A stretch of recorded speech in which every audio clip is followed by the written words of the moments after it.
Jonathan Kim, what's going on, buddy? It says here you are a PR of 117 feet. You are a sophomore in your first season down in the great state of Maryland. This throw here in the video is about 105 feet, and you have a meet coming up on Saturday. You've got a championship meet coming up on Saturday. So I wanted to go through this real quick with you.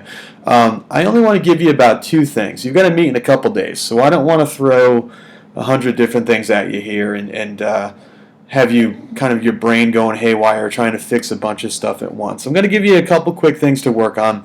The first thing for me that I want to talk about, let me turn the volume down on this video real quick here, buddy.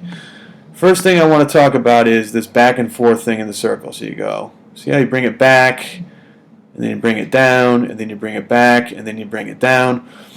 What we're doing here is we're kind of creating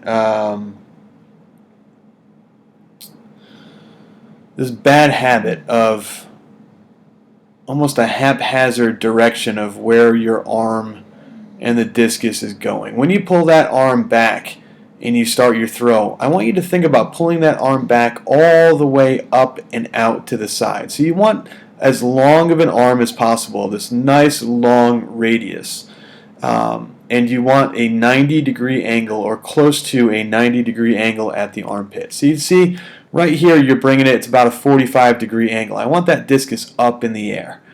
That's the first thing. Get the discus up in the air. You can see here it's nice and tall. Well, actually it's not even that tall. It's kind of down by like your stomach, and then it's down at your waist.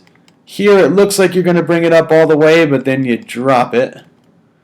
And then looks like you're going to go up, but it's low again.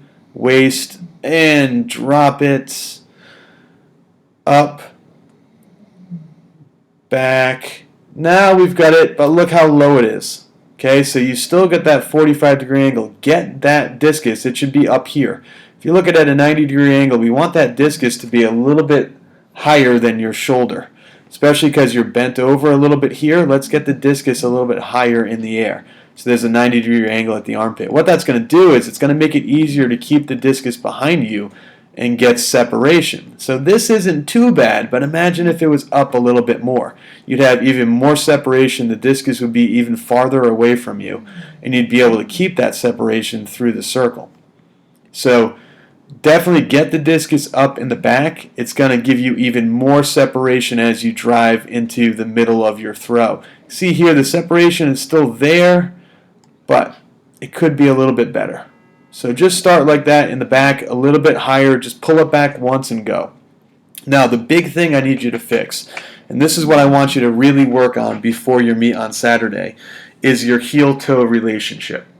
So if you see right here, your left foot's down on the ground, and it's almost in alignment with your right toe. So your left toe and your right toe are almost in alignment. You can see it's not perfect, but what I like to see is a little bit more of a heel-toe relationship. So I want to see this left foot come back a little bit more. And what that's going to do is that's going to help you get around and get your hips around. You can see here, just by the movement, see how you're starting to push up, up, up, up, up, up. Look where the hips are pointing. Look where your belly button's pointing, or where your belt buckle is pointing if you're wearing a belt. Up, down the right sector line.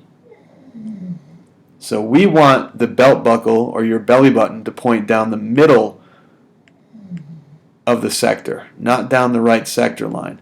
And the way to correct that is by getting your left foot behind a little bit more, getting your left foot kind of at an angle, not on the sector line, but just a little bit closer to the sector line so that you've got that heel-toe relationship rather than here it looks like a little bit like a toe-instep relationship. That's going to help you get your hips all the way around and into the throw. Here your foot's starting to come off the ground. Do you see that? Foot's starting to come off the ground and you're not able to continue to accelerate and push into your throw.